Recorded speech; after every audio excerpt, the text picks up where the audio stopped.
Right now we're on the foreshore in front of Trinity Buoy Wharf, and we're exploring this area which is very close to the East India Docks where they were. They were built in the early 19th century, and then Trinity Buoy Wharf. And then also we're sort of exploring close to where there was a community of people in Orchard House, Orchard Place, which was here until the 1930s.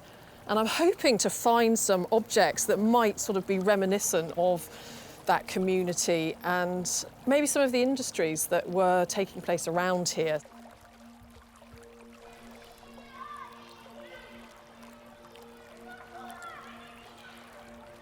As many people know, the original mudlarks were young children often back in pre-Victorian times, but the community of children around here in the early 20th century, they were also a little bit like mudlarks, and they were often down in Bow Creek, which is just around the corner, searching for objects in the mud to sell.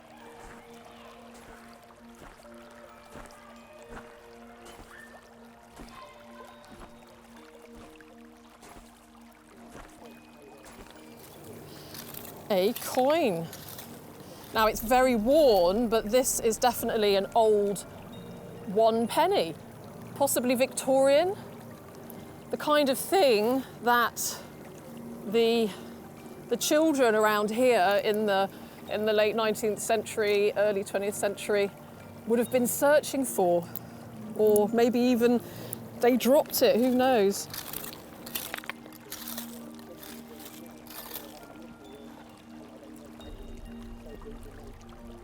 I've just found part of a spent bullet here, which is interesting. As always, it gets you wondering how it could have been there. Does it allude to perhaps some criminal activity that went on around here during the late 19th, early 20th century? It's when you find things like this that your imagination gets going and you wonder the story behind these objects. I was reading up about this area recently, and certainly the little community here at Orchard Place, there would have been a little bit of criminal-related activity going on there from time to time. I read about a man named Jimmy Jones, who was a bookmaker. And of course, gambling was illegal back then in the early 20th century, and he was chased by the police through the houses of Orchard Place. And I do have here a police whistle, which I found in the River Thames, and I often wondered how it got in there. Was it some kind of chase involving the police and somebody running away, and somehow or other the policeman dropped the whistle in the river? And so it's these things that bring these stories alive. And now I'm thinking of Jimmy Jones running through the houses, the police running after him and then tripping over it, and then his whistle ending up in the Thames.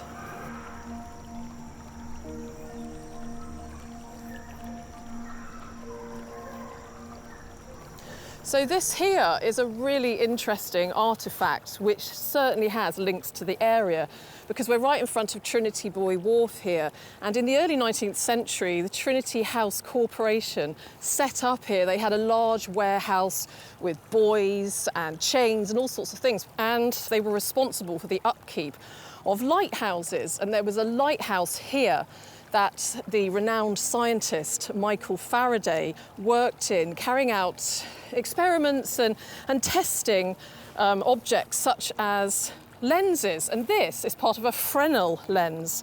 And so Michael Faraday could have tested this very lens in the lighthouse, which was here.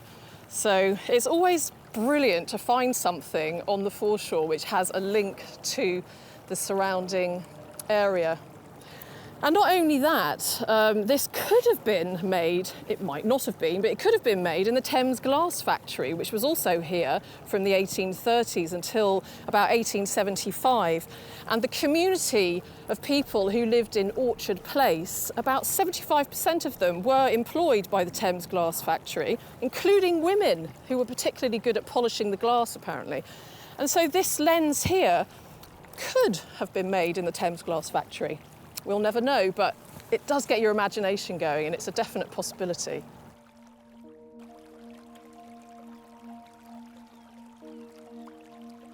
I just love the variation of miscellaneous metal bits that you find on the foreshore. Nails, rivets, sail eyelets, that's another thing, you get lots of those. We've got this, which could have come from the shipbuilding industry. This, very curious, not quite sure what it is. It looks like it was a tube of something, but I'm not sure. I'll have to ask somebody about that. And a lovely old penny, which is very possibly Victorian. So a handful of finds from London's history. How exciting is that?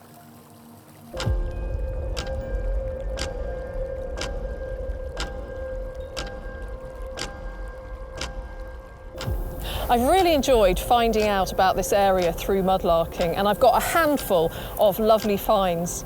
Often people ask me, what is the most valuable thing that you found? But it really isn't about that. As you can see, it's really the story behind the finds that have the real value.